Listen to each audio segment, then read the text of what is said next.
കൊല്ലം ചടയമംഗലം ഒഴുകുപാറയിൽ വീട് കയറി ആക്രമിച്ച് പ്രമാണമടക്കമുള്ള രേഖകൾ കത്തിച്ചു. ഹണി ട്രാപ്പ് കേസിൽ പ്രതിയായ യുവതി അടക്കമുള്ളവർക്കെതിരെ പോലീസ് കേസെടുത്തു. കൊല്ലം ആയൂർ സ്വദേശിനി സുനിതയുടെ വീട്ടിലാണ് ആരുമില്ലാത്ത സമയത്തെത്തി അതിക്രമം കാട്ടിയത്.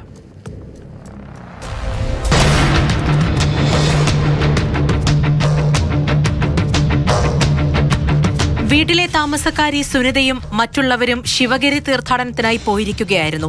ഈ സമയത്താണ് ആക്രമണം നടത്തിയത്.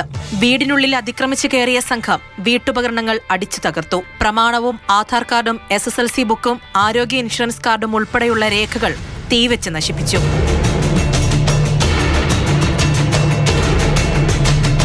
സുനിത തിരികെ എത്തിയപ്പോഴാണ് വീട് തകർത്തതറിയുന്നത്. ചടയമംഗലം പോലീസിൽ പരാതിയും നൽകി.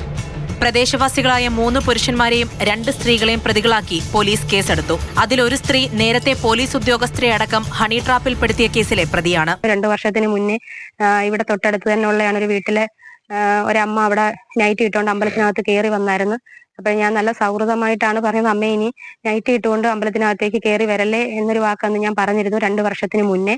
അതിനുശേഷം ഇങ്ങോട്ട് എനിക്കെതിരെ സോഷ്യൽ മീഡിയയിൽ പോസ്റ്റുകൾ ഇടുകയും ഞാൻ എപ്പോൾ അമ്പലത്തിൽ ചെന്നാലും എന്നെ ആക്ഷേപിക്കുകയും, എൻ്റെ അച്ഛൻ മരിച്ചിട്ട് ഇപ്പോൾ 4 വർഷമാവുന്നു, എന്നെ മാനസികമായിട്ട് എപ്പോഴും എന്നെ തന്തയ്ക്ക് വിളിക്കുകയും എന്നെ ഒരുപാട് രീതിയിൽ മാനസികമായിട്ട് വിഷമിപ്പിക്കുന്ന രീതിയിൽ സംസാരിക്കുകയൊക്കെ ചെയ്യുന്നുണ്ട്.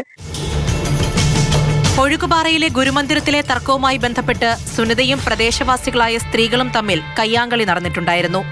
ഈ സംഭവത്തിൽ ഇരുവിഭാഗങ്ങൾക്കുമെതിരെ പോലീസ് കേസുമെടുത്തിരുന്നു. അതിന് പിന്നാലെയാണ് വീട് കയറി ആക്രമണമുണ്ടായത്. സംഭവത്തിൽ ചടയമംഗലം പോലീസ് അന്വേഷണം ആരംഭിച്ചു.